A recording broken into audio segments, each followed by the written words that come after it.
wa malikun wasairul a'immah kadabul qasim hudatul ummah.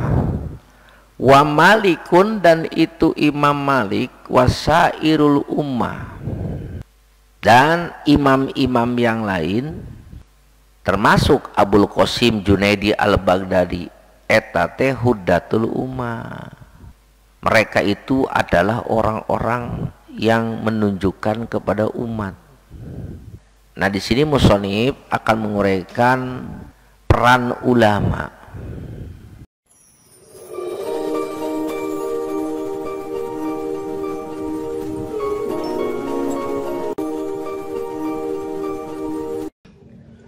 Assalamualaikum warahmatullahi wabarakatuh. Selamat bertemu kembali dengan Karyan Gunawan Channel. Sobat-sobat sekalian, jangan lupa klik like, subscribe, dan juga komen. Selamat menyaksikan.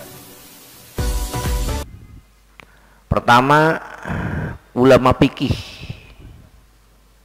yang diwakili oleh beliau dengan ucapan malikun. Siapa Malik di sini? Malikun di sini adalah Imam Malik, Malik bin Anas. Nah, sebelum Imam Malik ada yang lebih tua, adalah Abu Hanifah Nu'man bin Sabit. Kemudian Imam Malik bin Anas, setelah itu Abu Abdullah Muhammad bin Idris, kemudian Imam Ahmad bin Hambal. Nah, mereka ini adalah merupakan imam yang terkenal di dalam fikih. Namun di samping itu ada lagi yang lain, seperti Imam Les bin Sa'ad, namanya Les bin Sa'ad bin Abdurrahman Abul Haris. Dia imam orang Mesir di masanya sebagai ahli hadis, ahli fikih, wafat di Mesir. Nah, ini pernah ziarah sini. Imam Les di Kairo makamnya. Kemudian Abu Daud Az-Zahiri, namanya Daud bin Ali bin Khalaf al-Asbahani Abu Sulaiman al-Mulaqab bi-Zahiri.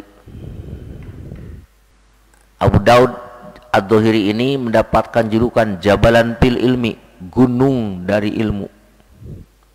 Ada lagi Ishaq bin Rohaweh, Abu Ishaq Muhammad Ishaq bin Ibrahim bin Mahlad At-Tamimi. Ada lagi Muhammad bin Jarir At-Tabari. Kemudian ada Sufyan bin Uyainah, namanya Sufyan bin Uyainah bin Maimun al-Hilali al-Kufi. Dia sebagai Amirul Mukminin bil hadis, Imamul Haramil Makki, Imam Masjidil Haram Mekah. Ada lagi Abdurrahman bin Amr al-Auja'i, kalian bisa lihat tengah itu. Nah, di samping imam mazhab dalam fikih, ada lagi imam di dalam tasawuf, yaitu Abul Qasim. Siapa Abul Qasim di sini? Abul Qasim di sini adalah Abul Qasim Junaid al-Baghdadi. Nah, Junaid al-Baghdadi sebagai seorang sufi ulung, dia bermadzhab Syafi'i, muztahidan ijtihadan, bermuztahid di dalam tasawuf. Ya, Abi suka menghadiahi beliau. Wa ila radil nabil musallallahu alaihi wa azwaji wa ila rati sultan ila qutbul syekh Abdul Qadir Jilani wa ila Syekh Junaidi al-Baghdadi. Nah, inilah imam tasawuf yang menjadi panutan kita. Jadi kalau kita bertasawuf, jalurnya ke Junaidi al-Baghdadi, acuannya. Yang kedua, Al-Imamul Ghazali, tasawufnya tasawuf Imamul Ghazali. Itu ya. Ada lagi imam di dalam apa? Tauhid. Siapa? Abu Hasan al-Asy'ari jeung Abu Mansur al-Maturidi. Ya. Nah, jadi kesimpulannya Imam Malik, Imam Hanafi, Imam Syafi'i, Imam Ahmad bin Hanbal merupakan huddatul ummah. Orang-orang yang menunjukkan umat di dalam furu', dalam fikih. Sedangkan Imam Asy'ari adalah huddatul umat bil usul, pemimpin atau orang-orang memberikan petunjuk kepada umat di dalam usuluddin atau aqaidid diniyah. Sementara Junaidi dan Al-Baghdadi adalah huddatul umat fit tasawuf, di dalam tasawuf.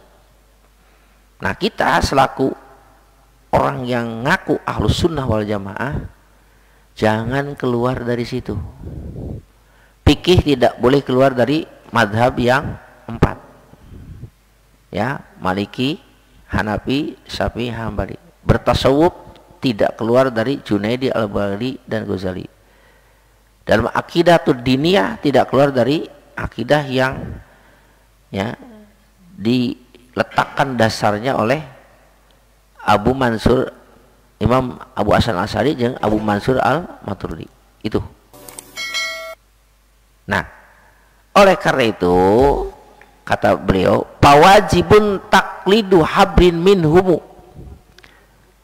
Karena mereka itu huddatul umat, ya. Sedangkan orang tidak ada yang sanggup seperti mereka, maka wajib kepada orang yang belum sanggup seperti mereka, ya, walaupun itu mujtahid mazhab, mujtahid fatwa, mengikuti salah satu imam yang 4 tadi, ya.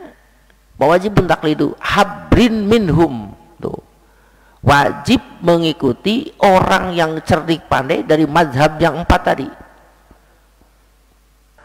Menurut firman Allah, "Fas'alu ahla dzikri in kuntum la ta'lamun." Ikutilah ahli Quran. Ahli di dalam memahami Al-Quran siapa? Yaitu mazhab yang 4 tadi. In kuntum la ta'lamun, jika kalian tidak tahu. Nah, ayat ini mewajibkan kepada kita untuk bertanya kepada orang yang tahu dan berpegang teguh kepada pendapat orang yang tahu. Ya, salah satunya silakan. Tidak harus ngikutin satu saja. Mana aja dari yang 4 tadi. Makanya sebagian ulama mengatakan la yajibu taqlidu wahidin bi aini, tidak wajib taklid ke satu madhab. Silahkan madhab yang mana saja yang cocok menurut kalian. Ah, saya mah cocok dengan Syafi'i, ya udah Syafi'i. Ah, saya cocok dengan Maliki, ya udah Maliki. Bahkan nih kita boleh sehari 4 kali pindah madhab, boleh, nggak apa-apa. Subuh tadi wudunya wudu Mas Syafi'i, lohor wudunya ala Maliki, asar wudunya ala Imam Ahmad. Kok wudu kamu tuh beda-beda ya? Tadi pagi wudunya gini, ini. Ya, saya mengamalkan 5 madhab, 4 madhab. Sholatnya pun sama, ya. Zuhur sholatnya gaya Imam Syafi'i, karena sudah menguasai ke-4 madhab tersebut, maka dia laksanakan.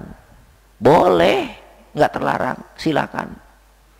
Ya, dengan catatan tidak mengambil yang apa, yang ringan-ringan. Jadi boleh ya, sholat zuhur bermadzhab Syafi'i, sholat asar bermadzhab Maliki, sholat maghrib bermadzhab Hanafi, sholat isya bermadzhab Hambali, boleh, ya, itu.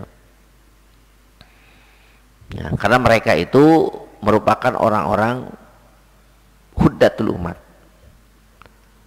Ya. Nah, jadi sekali lagi, wajibu taklidu habrin minhum, wajib mengikuti orang yang habrun. Apa habrun? Orang yang berilmu, cerdik pandai dari ke-4 madhab tersebut. Tidak boleh taklid kepada selain madhab yang 4, nggak boleh, walaupun itu merupakan pembesar sahabat, walaupun mereka adalah pembesar sahabat, ya.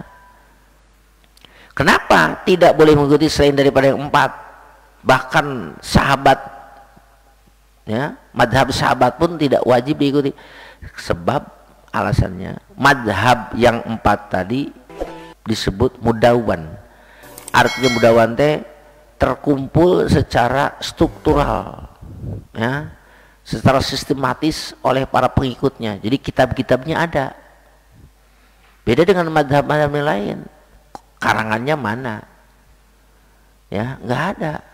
Kalau Imam Syafi'i ngarang disarahi lagi sampai jadi Sapinah paling kecil. Kalau yang lain enggak kitab-kitabnya. Ada pertanyaan, boleh nggak pindah dari madhab yang satu ke madhab yang lain? Nah, di sini para ulama berbeda pendapat, ya. Itu ada yang mengatakan boleh, ada yang mengatakan tidak boleh. Itu. Ya, yang menyatakan boleh tadi kan asal tidak mengambil yang ringan-ringan. Contoh, wudunya ala Syafi'i, tapi ketika hal-hal yang membatalkan memakai Maliki, ini nggak boleh. Kamu tadi wudu mazhab siapa? Syafi'i. Loh, tadi salaman dengan perempuan yang bukan mahram, langsung sholat aja, itu kan batal menurut mazhab Syafi'i. Nah, kalau hal yang membatalkan saya ngikutin Maliki, nggak boleh. Kalau ngikutin madhab, jangan dalam satu kodiah madhab yang berbeda itu. Misalnya kalau wudu Syafi'i boleh, sholatnya Maliki boleh. Yang tidak boleh dalam satu perbuatan ibadah menggabungkan 2 madhab. Seperti wudu, caranya rukun wudunya ikutin madhab Syafi'i, hal-hal yang membatalkan ngikutin madhab Hanafi, nggak boleh itu. Yang boleh itu ketika wudu ngikutin madhab Syafi'i, sholat ngikutin madhab Maliki, boleh itu.